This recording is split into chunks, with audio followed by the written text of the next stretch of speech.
guess who's back from Spain with a hot and fresh video to serve to you wonderful people. It's here, the one, the only, my Space Marine 2 review. Sorry it's only coming out now, but as some of you know, I've been on holiday to see mi novia bonita. I then came back to having to run through all of my job shit that happened while I was away. You know how it is, but I've busted my ass to do this quickly and with all the justice it deserves, just to you guys. And remember, if you want my full and fresh reaction to the game as I played it for the very first time, check out the raw playthrough I did a few weeks back. But as for now, with not a moment more to waste, ladies, gentlemen and all the warp entities in between, let's review Space Marine 2.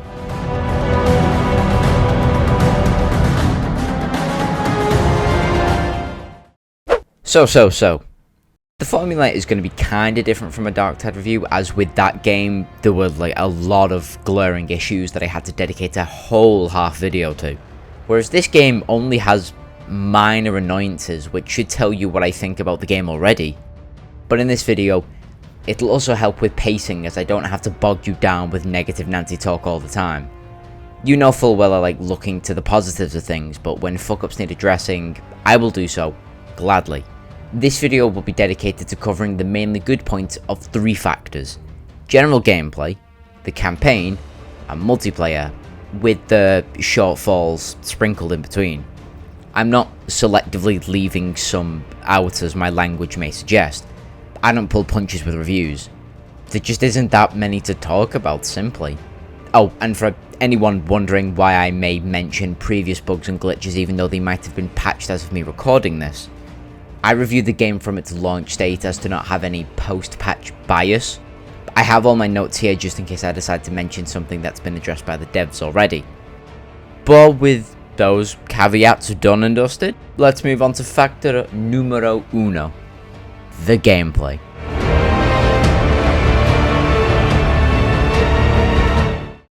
Suffice to say, it is fucking Kino. Where the hell do I begin? Between the visual effects of turning a Tyranid warrior into with a charged plasma pistol shot and the new parry mechanic which lets you devastate small enemies by slamming them into the ground. Oh fuck. Transmorphing their body into something resembling tomato fucking puree. Saber Interactive nailed the gameplay in Space Marine 2. Upfront, simple. Wow, how very detailed. Are you sure you've got nothing more to say about the game? Okay, maybe if I break this down into each little point, it might help illustrate what I'm trying to say. So, graphics wise, it is gorgeous on high settings, even going so far as to call it amazing on medium, and still pretty cool on low settings at that. By the way, these are my specs to give you all a benchmark idea on what I was working with when running on high settings. Funny enough, I could never actually push it to max as I had insufficient visual memory. Anyway, with that said, even the lowest possible specs to make this thing run are pretty good for gaming machines in 2024. And something tells me if you ain't got these specs to run it at bare minimum, then you're either not well off financially, which I'm sorry to hear, and you still use a hamster wheel to, power your computer, or you're a respectful retro gamer that still plays stuff like Red Alert 2 on your old XP Dell towers. This game is simply gorgeous, and I do mean gorgeous, because as per typical 40k standards, you can expect carnage and mayhem followed by flying red life juice splattering the battlefield, your weapons and armour, which is par for the course.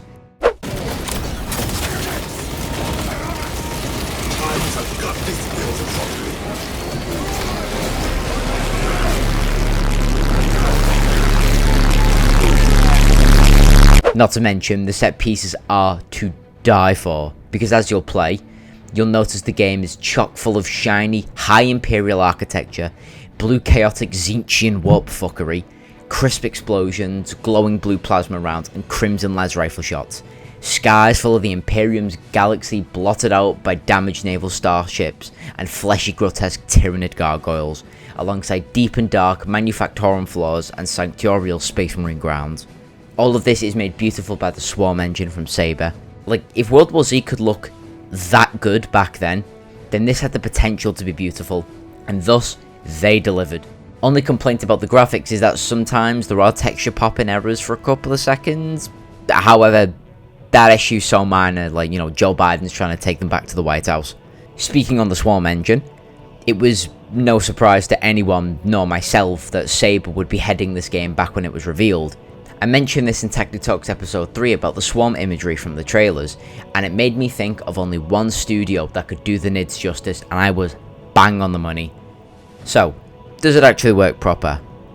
Well, you just look at this footage and you tell me if it works proper. Little rats.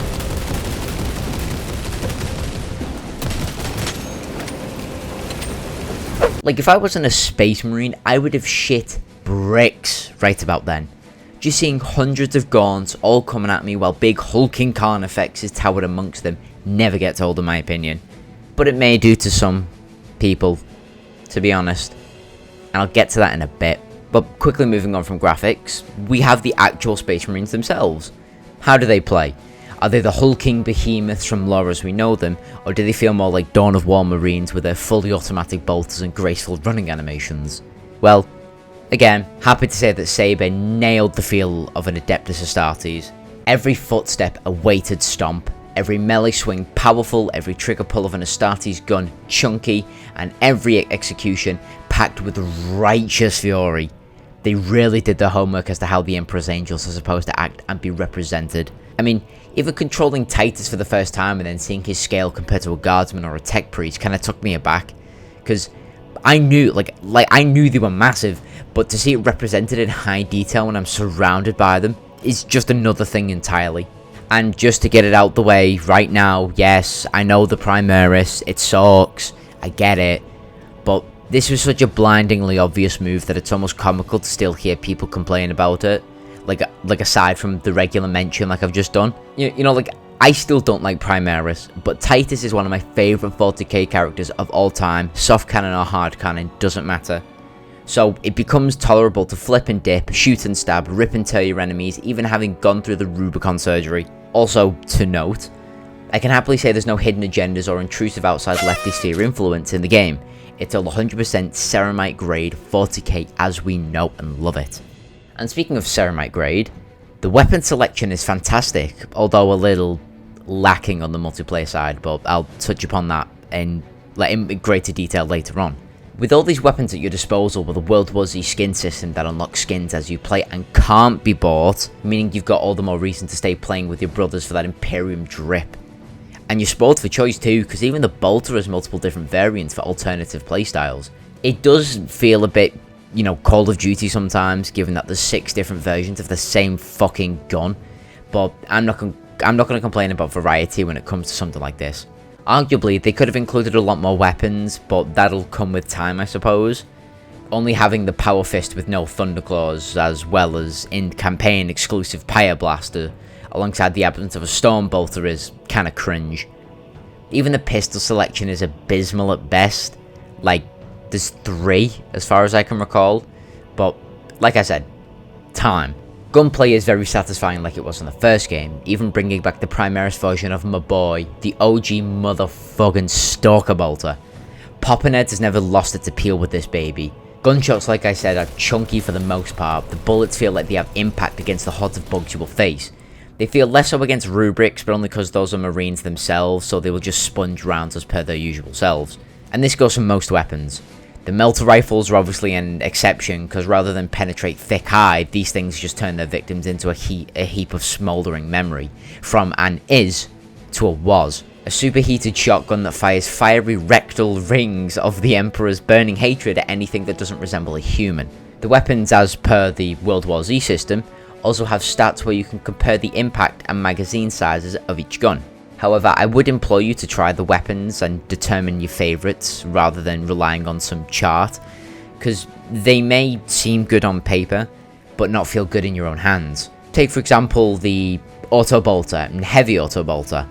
While one may be good for laying down heavy suppressive fire, you'll quickly find out that it has its drawbacks, whereas the standard Auto Bolter makes up for its heavier cousin shortcomings while having its own. They're all satisfying to try out, so I do implore you do so. Now, melee weapons.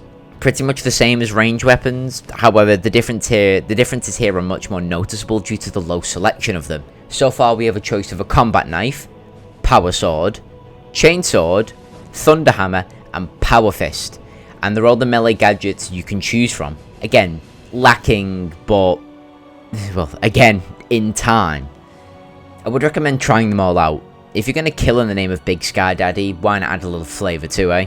So, couple the feel of moving around as a Space Marine, killing as a Space Marine, picking up and using their tools of destruction alongside lore accurate underrepresented aspects of a Space Marine's life such as their living quarters and chaplain sermons, especially during the campaign.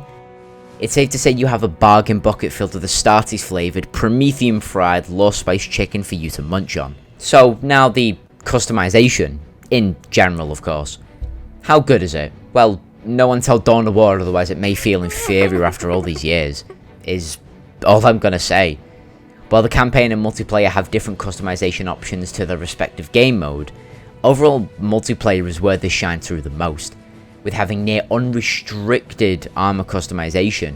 On top of this, you can unlock more armor, color schemes and patterns by investing in what's called heraldry.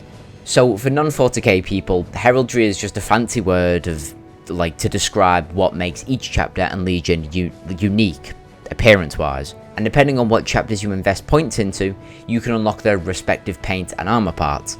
It even gives you a handy little list on the side as to help you make sure you know what you're getting.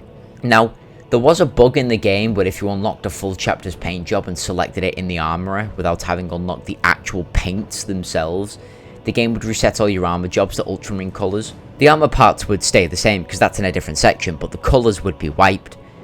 This was especially frustrating every time me and my Pookie Arctic would go to play operations, and I was always reset to a fucking blueberry instead of my Blood Raven's colour scheme. Now, this is a bug I can understand, they didn't know how to fix at first, but I hope they have found a way. Not that it matters because I'm reviewing launch state Space Marine 2, but, still.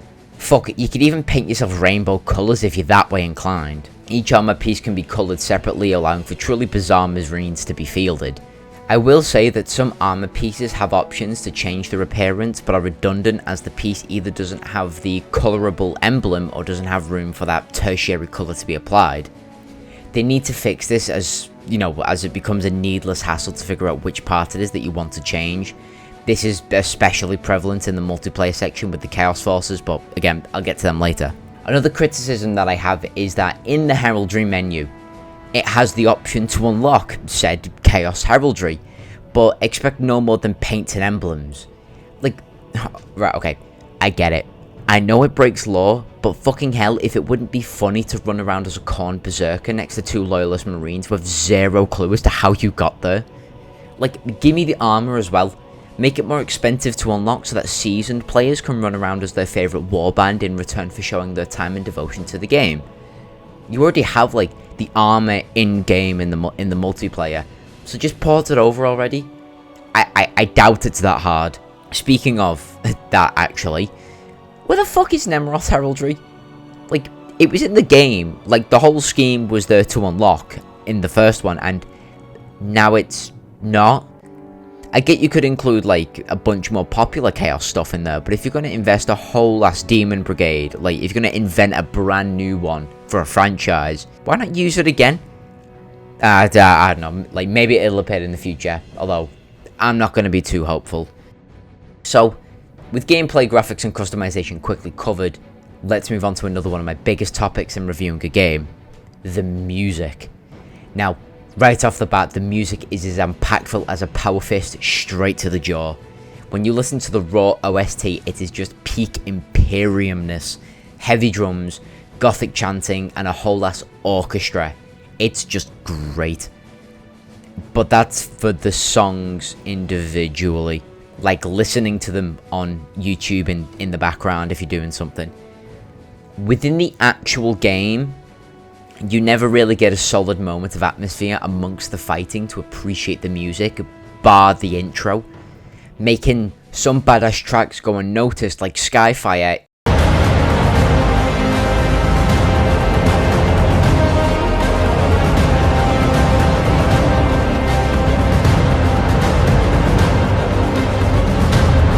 Imura's theme.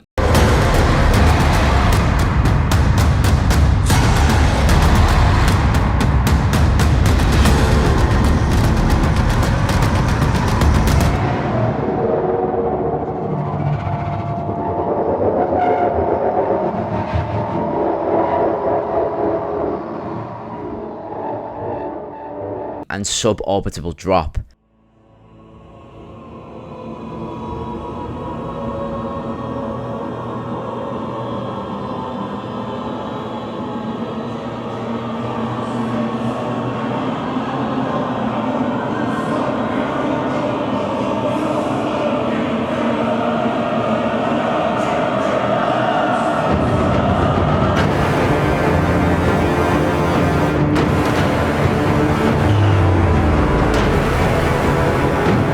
It's there. It's appreciated like during the fight, but it often feels like a background soundtrack, which, yeah, is the point of music, Nathan, duh. Rather than music that plays with you as you slaughter the enemies of the Imperium. Which is a shame, because this is exactly what a lot of us want from 40k. The music that represents the grimdark scale of it all. The 20,000 plus something years of non-stop superhuman bloodshed against outside threats and internal corruption. The feeling that the only thing standing between us and excruciating human extinction are roided up mega men with nothing but religious zealotry guiding their hands and minds. Basically, the verdict is, the game's OST is an orgasm-inducing Warhammer-tastic album that doesn't get enough love in the moment. Now, maybe this is just me with all my commentary and attention to the action instead. But maybe it's just so good that we never paid attention because the music just fits so well and immersed us in the Space Marine mood even more. But regardless, I don't see a lot of other people talk about Steve Mollett's and Nima Fakarara's work after they finished the game. Bottom line is they did a great job with the songs they gave us. Absolutely love the Space Marine 2 score. And with that covered, that's about it really. Again, like I said, everything regarding general gameplay is just amazing overall, and if you're wondering why those descriptions of the game seemed very short, well, that's because I'm getting the basics out the way first, like aspects that apply to pretty much most of the game. I could go into excruciating detail about each texture, breakdown of each weapon, every single graphics option you could turn on for maximized game output, but to be honest, we'd be here all day. I trust that if you were to pick up this game, you'd care enough to investigate all of that yourselves. The quicker I can recommend the game and the quicker you buy it or pass it on via word of mouth, the better. And speaking of quickness, that about does it for the basic topics. Now, let's jump into factor numero dos, the campaign.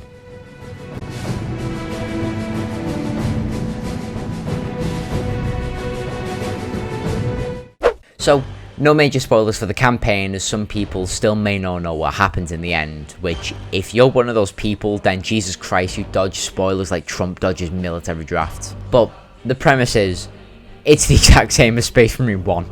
Say about that what you will. Essentially, you play Titus after he has gone through the Rubicon surgery, making him a Primaris Marine now.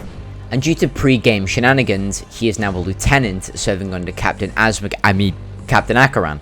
You are again assigned two other Marine buddies where in the place of Sidonus and Fuckface McGee, now stands Chiron and Gadriel. And through a series of missions across 3 planets, Kadaku, Avarax and Demirium, you fight your way through a different Horde-based army this time, the Tyranids, until you ultimately come across the big bad evil of pretty much most good Warhammer 40k games, Chaos. Although this time it's strictly Tzeentch under the command of a chap named Imura. By the way, I'm gonna burst your balls now and let you know that Nemroth isn't in the campaign. I'm actually sorry to tell you this. You know, like, Imra isn't a bad villain, but he's not imposing like big old Nemi was. He gets the job done though, so, you know, no shade. Now, while the campaign is simple in premise, the absolute glue that holds the narrative together is the dialogue between you and your teammates, with Chiron acting as a smartass who's generally nice to everyone, and Gadriel being rightfully suspicious of Titus Thundercock pretty much all the time.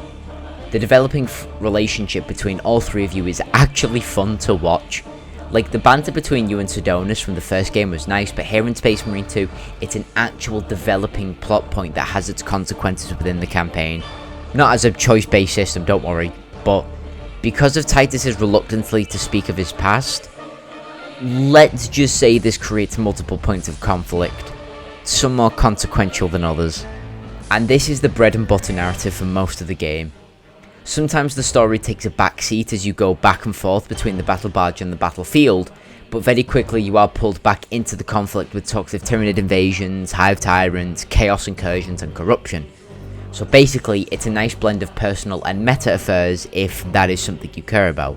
It does feel like a live novel sometimes with the dialogue happening right in front of you, like an interactive book almost. That's not mentioning, however, that the cast of side characters are a really nice touch as well, with Captain Acheron acting as the dichotomy between rank and experience, with Titus having their interactions be heated does make for enjoyable conversation and cutscenes. And while Major Sarkana isn't exactly a Lieutenant Mira, her back and forth with grumpy Archmagor Nizok is funny as fuck. Hell, even the priest Luz is fun to listen to when he's not actively fucking with xenotechnology, endangering everyone, I might add. Obviously the dialogue is nothing without the voice actors, and simply put, no bones about it, I loved everyone. Every voice fit, it was character appropriate. Clive, I'm still standing, is such a good Titus. I reckon he rivals Mark Strong, which to some is heresy, but in my opinion, is the highest compliment you can give under the suggestion of perfection. Couple that with Miles Yakini as Chiron and Arthur Lee as Gadriel, and it makes for a never dull campaign. I always loved the back and forth between Titus, his squad mates, and even the other Marines who serve as the team that runs through the operations alongside the campaign. Funny enough, the only returning voice is Noah Huntley from the first game, and I'm not going to elaborate further, because if you know, then you know. And speaking of things that I hate with a passion, enemy variety is excellent in this game. The Tyranids sporting waves of both Hormagaunts and Termagaunts, warriors with different bio-attachments classing them into melee tanks, snipers, grenadiers, and even plantation owners, not to mention special creatures like lictors, spore mine swarms, carnifexes, and zoanthropes. Now, they also have ripper swarms, gargoyles, neuranthropes, alpha lictors, and hive tyrants show up. However, those are campaign and operation specific, and like as far as I know, there's no way to see them amongst the regular hordes, and are always scripted segments / boss battles.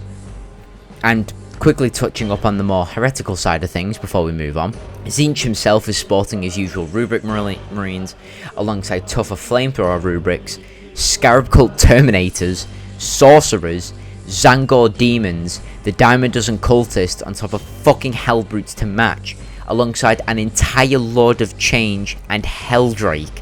Most creatures with their own executions, I might add. The larger creatures like Carnifexes and Hellbrutes have bog standard singular ones, while the smaller enemies such as Warriors and Rubrics have melee weapon specific kills, which is a nice touch. To be honest, with how fleshed out 40k factions are, in my opinion, they chose very well the representing enemies.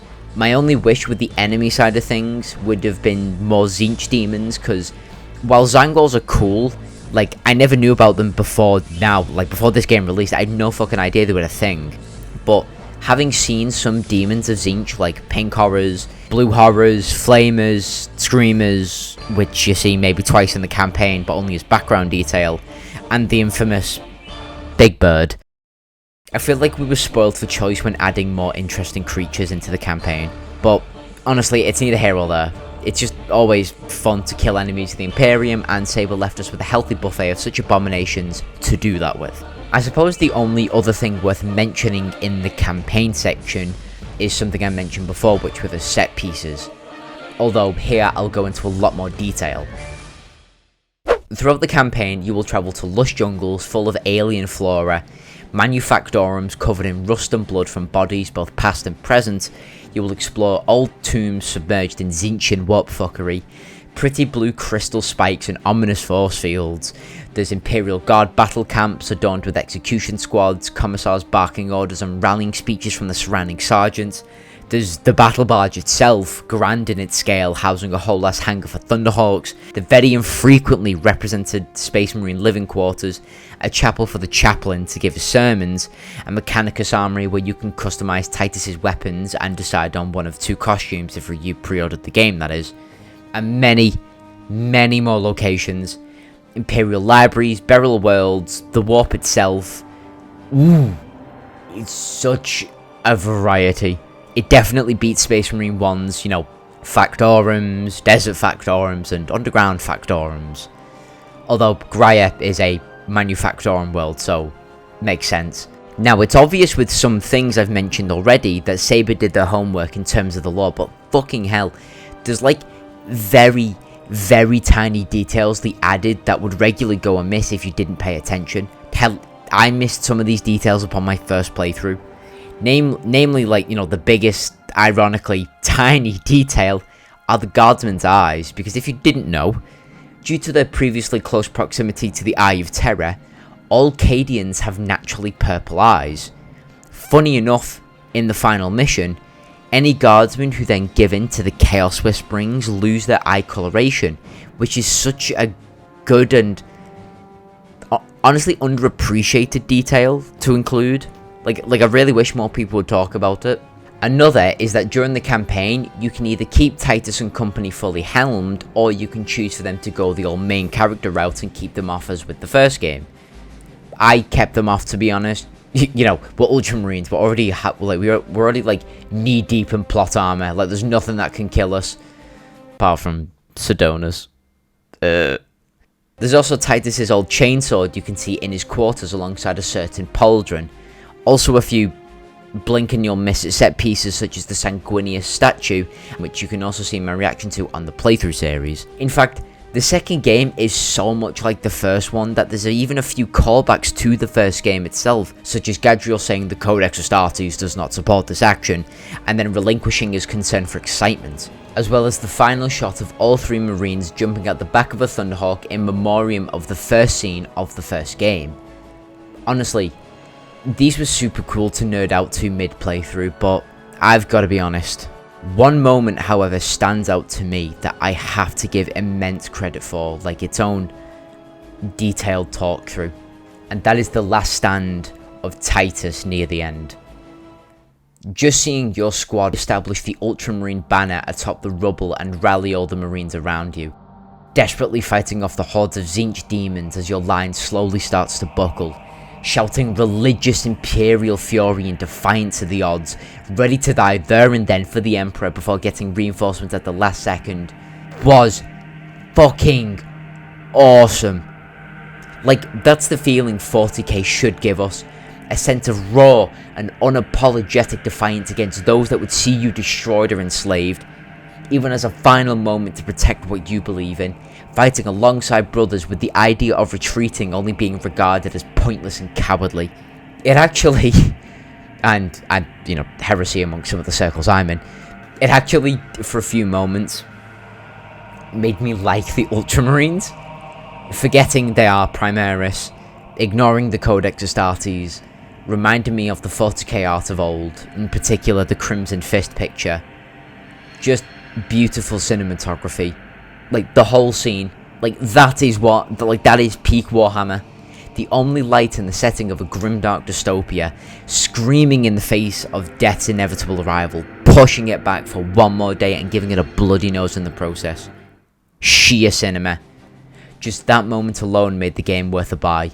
And, well, on that, I only have two criticisms of the campaign. That being the Dreadnought was heavily underutilized during the whole campaign. Like, it gave me the same feeling that the Dawn of War opening cutscene did when fucking that walking metal box just starts unloading on the orcs and then gives one of the greenskins a chiropractic massage. It would have been nice to see that badass more while assisting, Titus as you go through. You do see him more during the operations, but it's, in the campaign, like I said, underutilized. Second point was that for all the representation that the Guard got with their many tanks and regiments of soldiers, I barely saw anything of the Mechanicus. Like, you have an arch-fucking Magos named Nozick, and I saw pretty much zero Mechanicus-specific forces helping them. Most of the tech priests are aboard the battle barge, sure, but where's the Skitarii, the Einstriders, or the Castellan robots? Huge wasted opportunity, if I'm honest. Especially given Demirium, which if you've played the campaign, you'd know exactly why there would be millions of Mechanicus swarming that fucking place. I mean, Those are criticisms that I think most people share. Personal ones include that the fucking Blood Ravens didn't show up again, but that's just me. But yet, apart from that, the campaign was great. Maybe not the very, very end, though again, if you know, you know. By the way, before I move on, cool things you can do. You can replay the missions in case you wanted to go back for any collectible data slates or any dialogue you might have missed, or in case you get a better PC and you want to experience the game in better graphics and quality. You know, it allows you to redo missions solo or once again in co-op if you then find friends who would then get the game later on. Always makes for a great time. And I suppose with that out of the way, let's move on to factor numero 3. The multiplayer.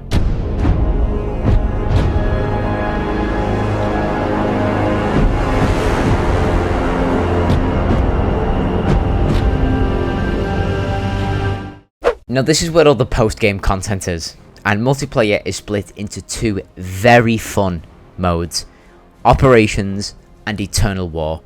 The modes I'll just cover now as it's very straightforward. Operations is basically a set of side missions adjacent to the main story campaign where you play the Marines of Titus's extended squad.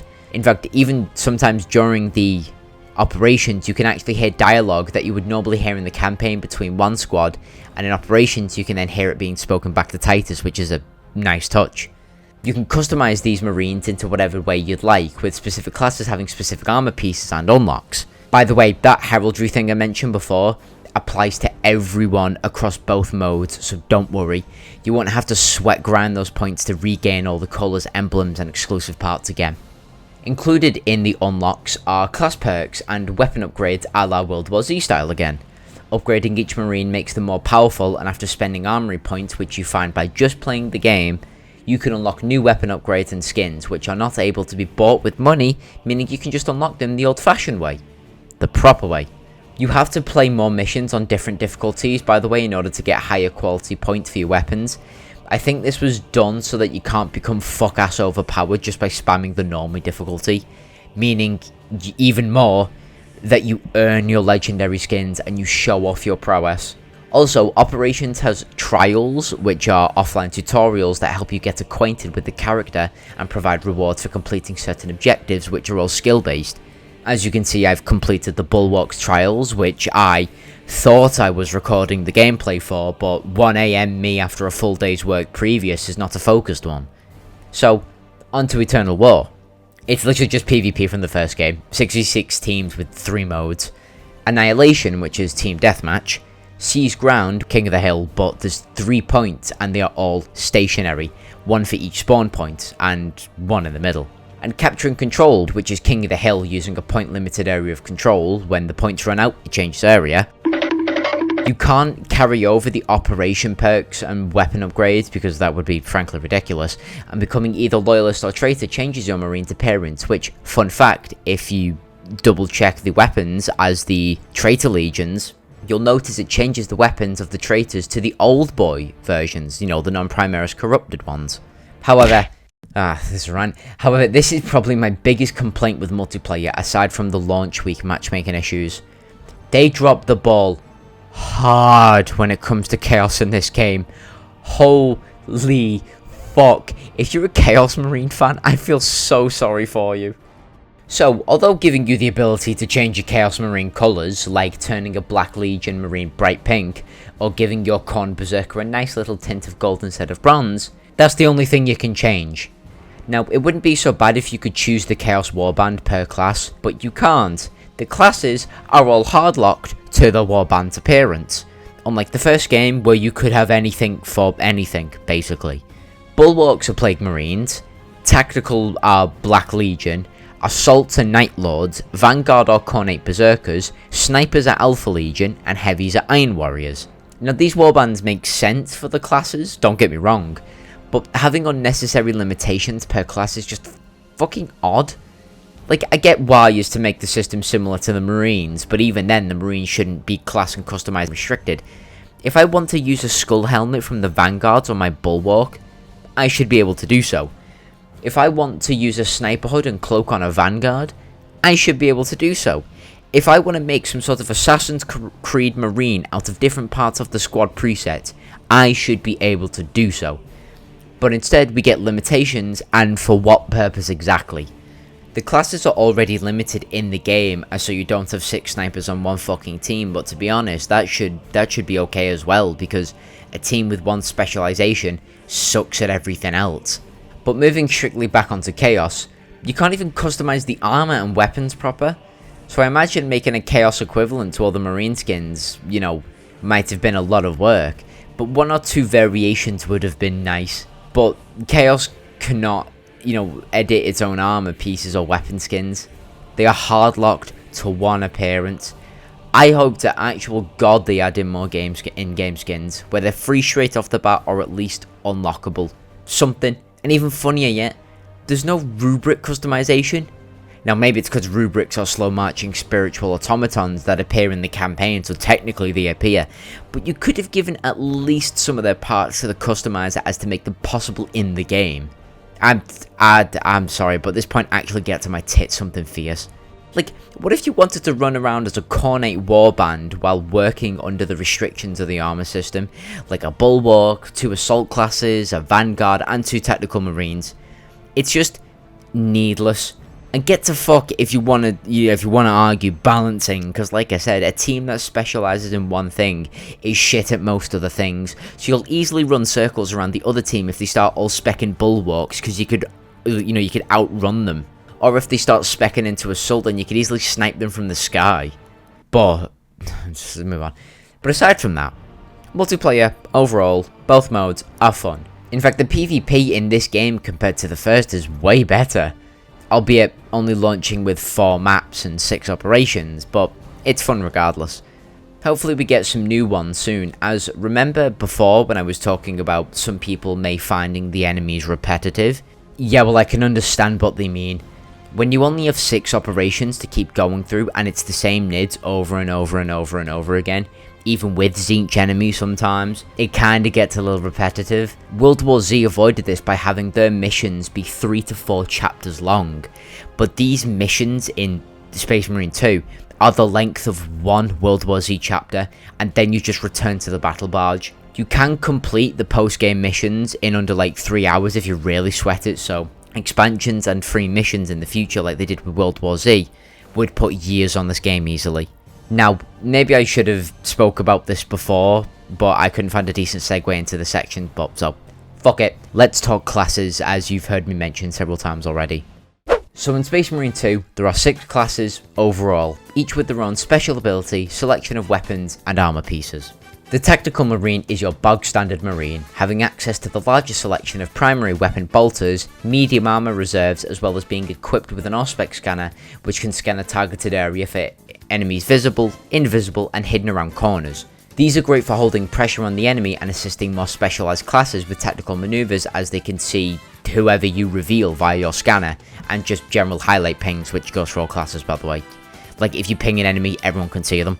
The Assault class is your melee glass cannon, having low armor reserves, being able to wield melee weapons, although the Thunder Hammer is the de facto best choice, as well as sporting a jump pack, meaning you can zip, dip, fly and crush your enemies from a variety of different positions and angles. This class is great for getting right in the enemy's face, especially when they're in groups, because if you spring a surprise jump attack on a group of them, like potentially in the middle of them, they all have to face you to not be victim to the aforementioned Thunder Hammer, which then in turn scatters their position and their intention, making all your enemies become easy pickings if you then close the gap. Next is the Vanguard class, equipped with submachine bolters, which feels cursed to say to be honest, and a grappling hook. These bastards are tricky little fuckers to pin down, because while they can put down close range pressure and damage very quickly with their submachine bolters, their grappling hooks are dual purpose, allowing them to both zipline to perches around the battlefield, establishing flanks and ambushes. They can also use this ability to slam into enemies upon contact, basically stun locking them. And yes, while they have little armor reserves, meaning 2 charges of armor, it doesn't mean much when they're more slippery than a billionaire tax loophole and can basically stun kill anything below a 3 armor reserve class, especially when you catch them off guard, as most if not all of your bolter rounds will hit the target in a very short amount of time. Next class is my favourite class, the Bulwark. Our first heavy armor class of the two, these bad boys specialise in defense and support because while they are equipped with a power shield and can absorb rounds like I absorb Dino Nuggies and Chalky Milk, they also come equipped with 4 armor reserve slots and the ability to place down a chapter banner, which turns allies' armor regeneration up to max speed, thus making them nigh unkillable if they stand behind you. Plus they have access to the plasma pistol and plasma sword combo, which feels a little restrictive that I can't ditch the shield from more agile Bulwark playstyle, but whatever. With all those things combined, they are demons on the field, only being limited by their speed. The second to last class are the snipers, which, you know, take a fucking wild guess what weapons they use. Having a low armor reserve amount of 2 slots and the ability to become translucent. And although not becoming completely invisible, if you stand still or out of general sight, you know, like where people wouldn't expect to look, these fuckers almost disappear to the regular shitter on PvP. I can't tell you how many times I've meleeed other snipers, tactical marines, and vanguards purely because I snuck up on them behind enemy lines. The snipers themselves, you know, as well as the stalker bolter, they pack a punch, and while not killing anyone too quickly, they can hold down an area with great pressure if assisted by another marine. Now the final class is the second heavy class, that being, well, the heavy. Coming equipped with a 2-handed death machine, these guys are who you want when either pushing a point or flushing out low armor units like snipers or vanguards. Because while having exclusive access to either the heavy bolter, multi-melter or the plasma incinerator at higher levels, they also sport 4 armor reserves and the ability to use their Iron Halo, which is just a temporary shield for all range damage in a certain vicinity in front of the heavy. So you can easily create a wall of ranged death if you coordinate your Iron Halo with your buddies, because vanguards won't be able to get close enough, assaults will just be picked off if they fly at you, and bulwarks will just get grenade spammed because if they don't hold up their shield they get molested. All classes, of course, have access to secondary pistols as well as a slot for grenades. Both are useful in a pinch, with grenades becoming insta-kills if you get good at timing their throws in line with any enemy movement. Because while they can roll out of range, if you throw it while they are cornered or at least pinned down, frankly, there's like nothing they can do.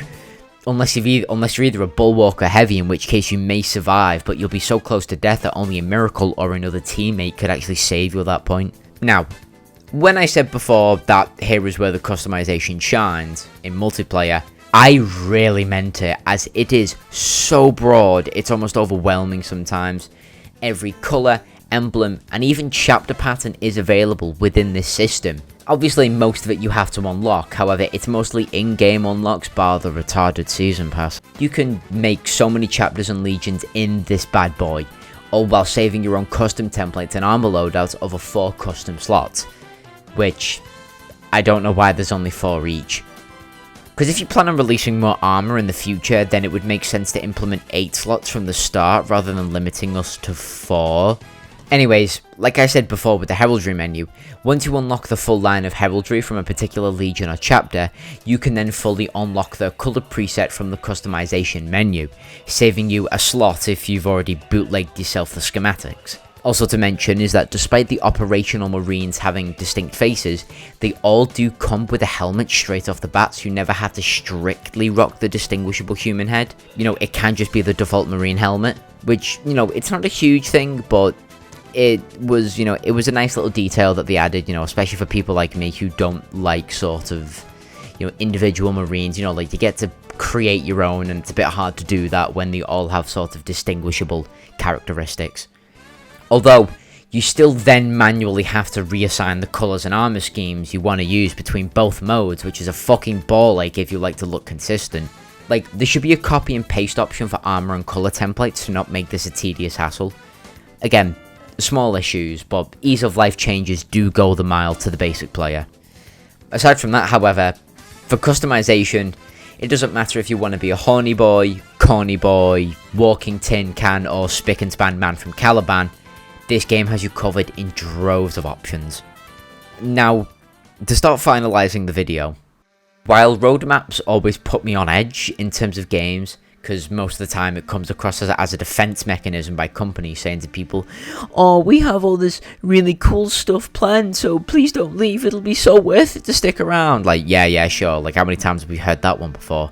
Space Marine 2's roadmap looks okay, to be fair. Which may not sound like much, but it's actually the perfect position to be in. You know, there's the new Volkite pistol, which already grants my wishes for new pistols.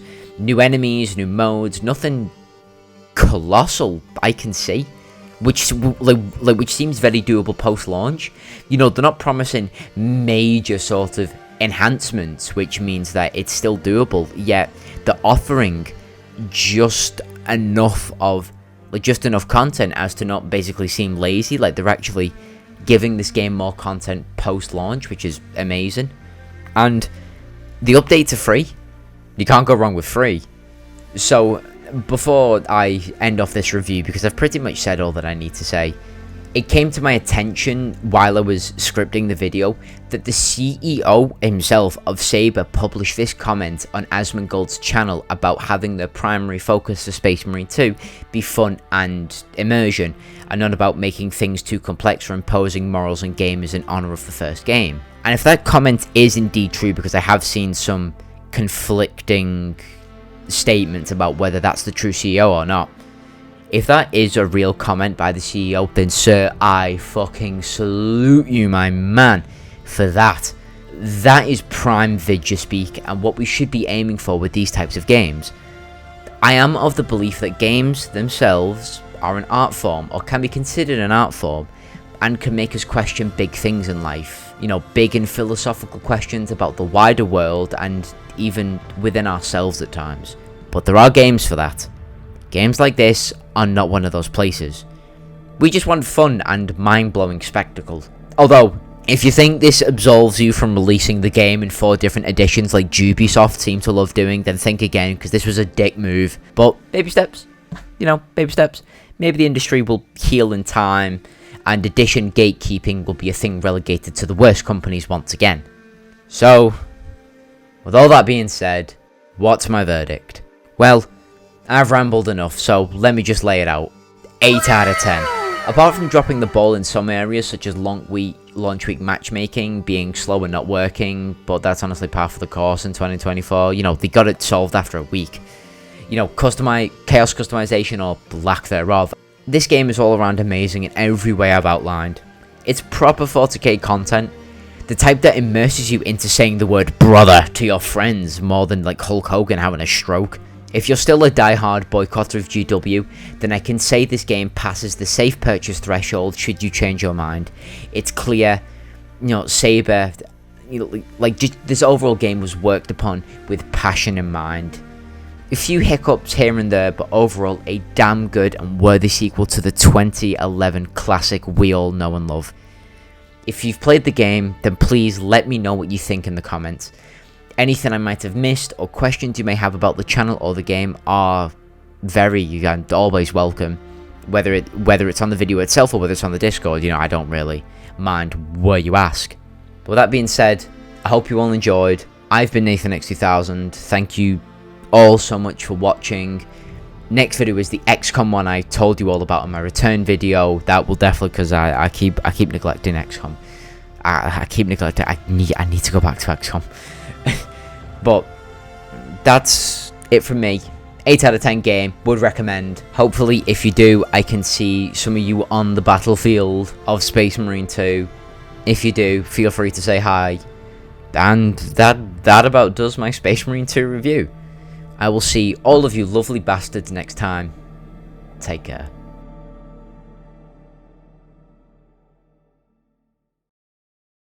If it's one Tyranid, however, I really want to see above all else, please let us fight and kill a Hierophant Biotitan. The Hierophant Biotitan.